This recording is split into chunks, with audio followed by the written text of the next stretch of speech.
விழாவினுடைய தலைவர் டாக்டர் தனியாக்கும் அவர்களே, SM Kumar and Sasikumar அவர்களே, இங்கே மேடையிலே எனக்கு முன்பு பேசி அமர்ந்திருக்கின்ற பாலசன்யாசி சேரிட்டியினுடைய அலங்காரர்கள் திரு பாஸ்கரன் அவர்களே, திரு வெங்கடேசன் அவர்களே, மணிகண்டன் அவர்களே, சத்திரிய வம்ச பத்திரிகையாளர் திரு பொறியாளர் சுப்பிரமணியம் அவர்களே, பொறியாளர் திரு வெங்கடேசன் அவர்களே, கருத்து காமராஜ் அவர்களே, மேடையில் அமர்ந்திருக்கும் முக்கிய நண்பர்களே, உயர்நீதிமன்ற வழக்கறிஞர் திரு உதயகுமார் அவர்களே, MBC சொசைட்டியினுடைய தலைவர் திரு முத்துசாமி அவர்களே, இங்கே திரளாக வருகை புரிந்திருக்கின்ற தாய்மார்களே, சகோதர சகோதரிகளே, பொதுப்பணித்திறந்து ஓய்வு பெற்ற கண்காணிப்பு பொறியாளர் திரு குமார் அவர்களே, பத்திரிகை நண்பர்களே, உங்கள் அத்தனை பேருக்கும் என்னுடைய நண்பர்கள் வணக்கங்களை தெரிவித்துக் கொள்கின்றேன். இந்த விழா மிக சீரும் சிறப்பாக ஏற்பாடு செய்யப்படுகின்றது. முதல் விழா 2021ஆம் ஆண்டு டி நகரிலே ஏற்பாடு செய்ய அந்த விழாவிலே திரு பொன்குமார் அவர்களை அழைத்தார்கள். அந்த விழாவில் முதல் நான் பங்கேற்றேன். அதற்கு பிறகு கடந்த 2 ஆண்டுகள் பல்வேறு பணியில் நான் வெளியூர் சென்றவர்களால் வர முடியவில்லை. இந்த விழாவில் கலந்து கொள்ள வேண்டும் என்று கேட்டுக்கொண்டார்கள். அந்த விழாவிலே நான் பேசிய முக்கிய கருத்துகளில் ஒரு கருத்தை நான் குறிப்பிட்டேன். வெண்ணப்ப நாயக்கர் அவர்தான், அவருடைய வெண்ணப்ப நாயக்கருடைய மகன் திரு வெங்கடப்ப நாயக்கர், ராமன் வெங்கடப்ப நாயக்கர் அவர்கள் தான் இந்த சென்னை பட்டணத்தை ஆங்கிலேயர்கள் வழங்கினார்கள் என்று சொன்னதை நாம் வெறும் வாயால் சொல்லக்கூடாது. சரித்திரபூர்வமாக அதை நாம் நிரூபிக்க வேண்டும். அதற்காக ஒரு பேராசிரியர் குழுவை அமைத்து அவர்கள் மூலமாக ஒரு வரலாற்று ஆய்வை நாம் வெளிப்படுத்த வேண்டும் என்று ஒரு வேண்டுகோளை வைத்தேன். அந்த வேண்டுகோளை ஏற்று அப்பொழுது அதற்கான ஆயத்த நடவடிக்கை எடுத்து இப்பொழுது ஒரு அருமையான புத்தகத்தை பேராசிரியர் திரு கா. செந்தில்குமார், ரமேஷ் கோபால் கவுண்டர் ஆகியவர்கள் வெண்ணப்ப நாயக்கர் பட்டணம் என்று ஒரு அழகான ஆய்வு கட்டளையை புத்தக வடிவிலாக அவர்கள் வெளியிட்டுள்ளார்கள். இதை அனைவரும் பெற்று படித்து செய்து கொள்ள வேண்டும் என்று இந்த நேரத்தில் நான் கேட்டுக்கொள்கின்றேன். இப்பொழுது பொதுவாக தமிழகத்திலே வன்னியர் சமுதாயத்தை சேர்ந்த சட்டமன்ற உறுப்பினர்கள் அனைத்து கட்சியிலும் இருக்கின்றார்கள். அதே நேரத்திலே தமிழக அரசில் வன்னியர்களுக்கும் அரசுக்கும் ஒரு பாலமாக பொன்குமார் செயல்பட்டுக் கொண்டிருக்கின்றார். முக்கிய நிகழ்வுகளில் நமது கோரிக்கைகள் எல்லாம் மாநில முதல்வருடைய கவனத்தில் கொண்டு சென்றிருக்கிறார். அதை நான் தொடர்ந்து பார்த்துக் கொண்டு வருகின்றேன். இப்பொழுது மாதந்தோறும் ஒரு மாவட்டத்தினுடைய முக்கிய பிரமுகரை கௌரவிக்கும் வகையில் விழா ஏற்பாடு செய்து கொண்டிருக்கிறார்கள். முதலே அஞ்சலை அம்மாள் அவர்களுக்காக கடலூரிலே ஒரு மிகப்பெரிய விழா எடுத்து அவருடைய கோரிக்கையை ஏற்று இப்பொழுது விடுதலை போராட்ட தியாகி திருமதி அஞ்சலை அம்மாள் அவர்களுடைய பிறந்த நாளை அரசு விழாவாக கொண்டாட அரசு ஆணையிட்டுள்ளது. அதற்கு அடுத்தால் போல நாகப்ப படையாட்சி மயிலாடுதுறையிலே ஒரு மிகப்பெரிய விழா எடுத்து அங்கே நாகப்படையாச்சருடைய சிலைக்கு அவர்கள் மாலை அணிவித்து கௌரவித்துள்ளார்கள். இன்றைய தினம் என்று சின்னப்ப நாயக்கருடைய அவருடைய நினைவேந்தல் நிகழ்ச்சியிலே நாம் இனிதே பங்கேற்றுக் கொண்டிருக்கின்றோம். இந்த நிகழ்ச்சியிலே நான் சொல்வதெல்லாம் அருமை நண்பர் தொழிலதிபர் பாஸ்கர் அவர் குறிப்பிட்டது போல பத்திரிகையிலே சென்னப்ப நாயக்கரை பற்றி எனக்கு கண்ணுக்கு புலப்படவில்லை. ஆங்கில பத்திரிகையும் படிக்கின்றேன், தமிழ் பத்திரிகையும் படிக்கின்றேன், எதையும் வரவில்லை. ஒரு காலம் நமது MMC ஜீன் அவர்கள் ஏதாவது பார்த்தா அவர்கள் தான் சொல்ல வேண்டும் என்றால் அதை பற்றி எந்த பத்திரிகையும் வரவில்லை. சென்னை தினம் தோன்றியதை பற்றி அவர்கள் சொல்கின்றார்கள், வரவில்லை. சரித்திரம் முக்கியம் என்பதை நாம் மனதில் கொள்ள வேண்டும். அந்த வகையிலே ஒரு சில கோரிக்கைகளை நாம் வைக்கலாம் என்று நினைக்கிறேன் இந்த தருணத்திலே. ஏனென்றால் திரு பொன்குமார் அவரால் அது முடியும். ஏனென்றால் அரசாங்கத்தோடு எந்த நேரத்திலே எந்த கோரிக்கையை வைக்க வேண்டும், அதை எப்படி செயல்படுத்த வேண்டும் என்பதை நாம் தெரிந்து கொள்ள வேண்டும்.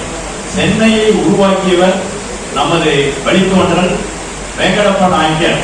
அவர் அளித்த இடத்திலே இன்றைக்கு இந்தியாவின் 4வது மிகப்பெரிய தலைநகரமாக, மிகப்பெரிய நகரமாக, 1 கோடி மக்களுக்கு மேலாக வசிக்கக்கூடிய நகரமாக இருக்கக்கூடிய இந்த சென்னை பட்டணத்திலே நாயக்கருக்கு என்று ஒரு சிலை இல்லை, எங்கேயுமே இல்லை. மன்னவேடு கிராம நிலங்களை மீட்டு தந்த அத்திப்பாக்கம் வெங்கடாச்சல நாயக்கருக்கு, அவர் பெரியாரின் முன்னோடி என்று சொல்லக்கூடிய அத்திப்பாக்கம் வெங்கடாச்சல நாயக்கருக்கு சிலை இல்லை. ஈசிஆர் சாலையிலே 9 கிலோமீட்டர் தன் நிலத்தை அரசாங்கம் எடுத்துக்கொண்டு மிகப்பெரிய சாலை ஈசிஆர் சாலை அமைத்து கொடுத்திருக்கின்றது. அந்த இடத்தை உரிமையாளர், அந்த இடத்துக்கு உரிமையாளர் பெரிய, அதாவது நமது சமுதாயத்திலே மிகப்பெரிய செல்வந்தர் ஆளவந்தார் நாயக்கர். அவருடைய சிலை அந்த மிகப்பெரிய நெடுஞ்சாலையிலே இல்லை. அதே போல மகாத்மா காந்தி அவர்களை சென்னைக்கு அழைத்து வந்து மிகப்பெரிய கூட்டத்தங்களை ஏற்பாடு செய்து சுதந்திர போராட்ட தியாகி, இப்பொழுது இருக்கின்ற சென்ட்ரல் ரயில்வே ஸ்டேஷனுக்கு நிலம் வழங்கியவர் ஆதிகேசவ நாயக்கர், சர்தார் ஆதிகேசவ நாயக்கருக்கு சிலை இல்லை. இதுபோல நாயக்கர்கள் வந்து பொது சொத்து வாரியத்தில் ஏராளமான சொத்துக்களை அவர்கள் உயிராக எழுதி சென்றிருக்கிறார்கள். இந்த எந்த நாயக்கருக்கும் சென்னையிலே சிலை இல்லை. மரியாதைக்குரிய பொன்குமார் அவர்கள் உங்களுடைய முயற்சினால் முதலில் ஒரு நாயக்கருக்கு என்று ஒரு அடையாளத்தை உண்டு பண்ணுங்கள். ஒரு அடையாளம் தேவை, சென்னையிலே ஒரு அடையாளம் தேவை. சென்னையுடைய பிரதான பகுதியிலே சென்னப்ப நாயக்கருக்கு ஒரு சிலை வைத்து அதை CR பாஸ்கர்நாத் அவர் நீதின் பொருள் பாஸ்கர் அவர் மிக அழகா சொன்னார், ஒரு சிலை வேண்டும், ஒரு பிரதான இடத்திலே ஒரு சிலை வைக்க வேண்டும். ஏனென்றால் அதை நாம் அடையாளப்படுத்த வேண்டும். நாயக்கருக்கு என்று அடையாளம் வேண்டும். இப்பொழுது சுதந்திர தின விழாவுக்கு நான் மாண்புமிகு முதல்வர் கொடியேற்ற விழாவுக்கு புறப்பட்டிருக்கின்ற பொழுது வாட்ஸ்அப்பிலே ஒரு சிறிய செய்தி வந்தது. அதை படித்து முதலில் ஊர்ச்செஞ்சாத்தி கோட்டையில் ஆங்கிலேயர் கொடியை அகற்றி நமது தேசிய கொடி ஏற்றிய முனுசாமி நாயக்கர் என்று குறிப்பிட்டார்கள். அந்த முனுசாமி நாயக்கரை பற்றி நாம் யாரும் பேசுவதில்லை. இங்கே சென்னையிலே வாழக்கூடிய நாயக்கர்களுடைய தொண்டு, சேவை, தியாகம் சொல்லி அடங்காது, எண்ணில் அடங்காது. இவ்வளவு பெரிய சேவை இருக்கிறார்கள். ஆனால் யாருக்குமே அடையாளம் இல்லை. திரு பொன்குமார் அவர்கள் முதலாக இவ்வளவு பெரிய சென்னப்ப நாயக்கருக்கு ஆண்டு விழா எடுப்பது மட்டுமின்றி அவர்கள் ஒரு அடையாளத்தை ஏற்படுத்த வேண்டும். அந்த அடையாளம் சென்னையில் இருக்க வேண்டும். அதன் முதல் அடையாளமாக சென்னப்ப நாயக்கருடைய அடையாளம் இருக்க வேண்டும் என்று நான் கேட்டுக்கொள்கிறேன். 3 தீர்மானத்தை இந்த கூட்டத்தின் வாயிலாக நீங்க நிறைவேற்ற வேண்டும். நம்பர் 1, சரித்திரம் முக்கியம் தலைவரே என்று குறிப்பிட்டது போல 6ஆம் வகுப்பு 7ஆம் வகுப்பு பாட புத்தகத்திலே இந்த சென்னை பட்டணத்தினுடைய நிலத்தை வழங்கியவர்கள் தாமல் கூட்டத்தைச் சேர்ந்த வெங்கடப்ப நாயக்கர், அவருடைய தம்பி பூந்தமல்லி ஐயப்ப நாயக்கர் ஆகிய பேரை அடங்க வேண்டும். அதை பள்ளி புத்தகங்களில், பள்ளிக்கூட புத்தகங்களில் மாணவர்கள் தெரிந்து கொள்ள வேண்டிய நிலையில் இருக்க வேண்டும். இது மிகவும் முக்கியம். 2ஆவதாக சிலை அமைக்க வேண்டும். அதற்கு நீங்கள் தீர்மானம் இந்த கூட்டத்தின் வாயிலாக ஏற்படுத்த வேண்டும்.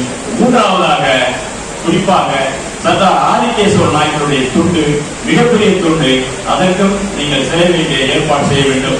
ஆளவந்தார் நாயக்கர் அறக்கட்டளை சொத்து இன்னும் அரசாங்கத்திற்கு, அதாவது இந்து சமய அறநிலைத்துறையிடம் உள்ளது. அது வணிகர் பூசொத்து வாரியத்தில் கொண்டு வர வேண்டும். ஏனென்றால் 47 சட்டமன்ற உறுப்பினர் இருந்தும் கூட ஒருவர் கூட இன்னும் இந்த ஆளவந்தார் அறக்கட்டளையை வணிகர் பூசொத்து வாரியத்தில் ஒப்படைக்க வேண்டும் இன்னும் குரல் கொடுக்கவில்லை. அதுதான் நான் வேண்டுவதெல்லாம், நீங்கள் நாயக்கர் சொத்து என்று சொல்லிக் கொண்டிருக்கிறீர்கள். இது வணிகர்களுக்கு பயன்பட வேண்டும், வணிகர் மாணவர்களுக்கு பயன்பட வேண்டும், வணிகர்களுடைய வளர்ச்சிக்கு பயன்பட வேண்டும். அந்த வகையில் நீங்கள் குரல் கொடுக்க வேண்டும். இந்த 4 தீர்மானங்களை இந்த கூட்டத்தின் வாயிலாக நிறைவேற்றும் என்று கேட்டுக்கொண்டு, இந்த அருமையான புத்தகத்தை எழுதிய பேராசிரியர் திரு செந்தில்குமார், திரு ரமேஷ் கோபால் கவுண்டர் அவர்களை நான் இந்த நேரத்திலே மனமாற வெகுவார பாராட்டுகின்றேன். ஏனென்றால் அரசுக்கு பாவமாக இருக்கக்கூடிய முக்கிய நபர், என்ன நடக்கிறது, சமுதாயத்தின் கோரிக்கைகள் என்ன, என்ன மக்கள் எதிர்பார்க்கிறார்கள், எப்பொழுது இந்த கோரிக்கை நிறைவேற்ற வேண்டும் என்பதை தக்க தருணத்திலே திரு பொன்குமார் அவர்கள் மாண்புமிகு முதல்வர் அவர்களும் மற்ற அமைச்சர் பெருமக்களும் எடுத்து சொல்லி ஒவ்வொரு காரியத்தையும் அதற்கேற்றால் போல் தகுந்த சமயத்திலே நிறைவேற்றி கொடுக்க வேண்டும் என்று இந்த கூட்டத்தின் வாயிலாக மிகவும் தக்க பணியோடு நாம் கேட்டுக்கொண்டு என்னை உரை நிறைவு செய்கிறேன். இந்த வீடியோ உங்களுக்கு பிடிச்சிருந்தா லைக் பண்ணுங்க, கமெண்ட் பண்ணுங்க, ஷேர் பண்ணுங்க, சப்ஸ்கிரைப் பண்ணுங்க.